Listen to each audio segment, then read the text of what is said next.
After months of conflict, diplomacy and military action are once again colliding in the Middle East. A surprise partial ceasefire between Israel and Hezbollah has raised hopes that wider negotiations between the United States and Iran could get back on track. But fighting is still continuing in parts of Lebanon. Iran is threatening to step away from talks, and tensions around critical global shipping routes remain high. A major new development has emerged in the wider Middle East conflict, with Lebanon announcing a partial ceasefire agreement between Hezbollah and Israel. The arrangement is being presented as a limited de-escalation rather than a full end to hostilities, but it could have important implications for the broader US-Iran war and ongoing peace negotiations. According to Lebanese officials, Israel has agreed to halt strikes on Beirut and Hezbollah-controlled suburbs, while Hezbollah is expected to stop attacks on Israeli territory. The agreement was first announced by President Donald Trump, who said Hezbollah had communicated through intermediaries that it would refrain from attacking Israel. Trump also said Israeli Prime Minister Benjamin Netanyahu agreed to pull back forces preparing operations against Beirut. Despite the announcement, fighting has not stopped entirely. Israel says military operations will continue in southern Lebanon,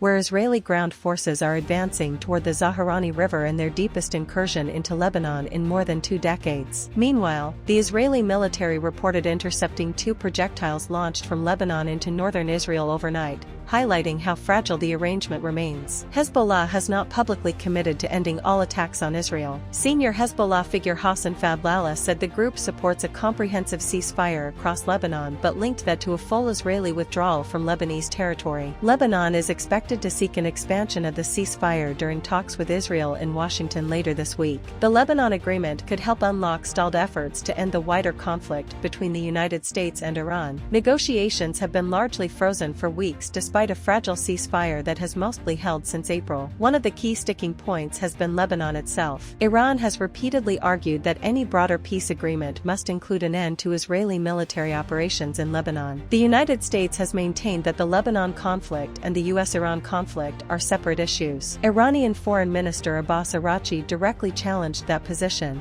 saying the ceasefire between Iran and the United States should apply across all fronts, including Lebanon. The new arrangement could therefore remove one of the obstacles that has complicated diplomacy in recent weeks. Even as the Lebanon ceasefire was announced, new questions emerged about the future of negotiations. Iranian state media reported that Tehran was considering suspending indirect peace talks with Washington and potentially abandoning the ceasefire altogether because of continued fighting in Lebanon. Iranian officials did not formally confirm those reports. President Trump dismissed concerns about the negotiations slowing down. Speaking to CNBC, he said the talks had become boring and suggested he was unconcerned if they collapsed altogether. The comments marked a sharp contrast to previous weeks, when Trump repeatedly expressed optimism about reaching an agreement. President Donald Trump said the United States is taking a cautious approach to negotiations with Iran and wants any agreement to be fully finalized before easing pressure. Trump said the U.S. naval blockade around the Strait of Hormuz will remain in place until a formal agreement is reached, certified, and signed. His comments came just one day after he suggested Washington and Tehran had largely negotiated the framework of a possible peace deal. The two sides remain divided over several major issues, including Iran's nuclear program, sanctions relief, frozen Iranian assets, and the future security arrangements in the Gulf. At the same time, Iran is increasing pressure on global energy markets. The commander of the Revolutionary Guard's Quds Force, Esmail Qaani,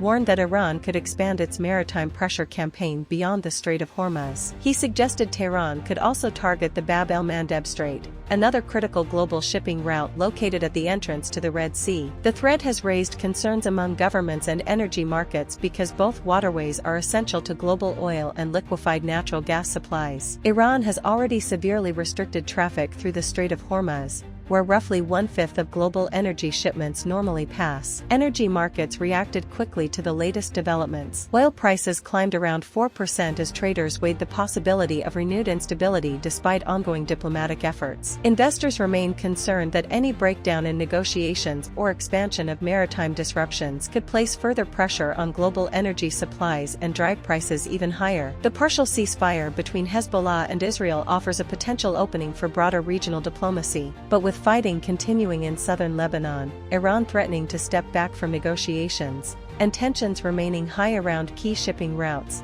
the path toward a lasting agreement remains uncertain. For now, diplomacy is still alive, but so are the risks of renewed escalation across the Middle East.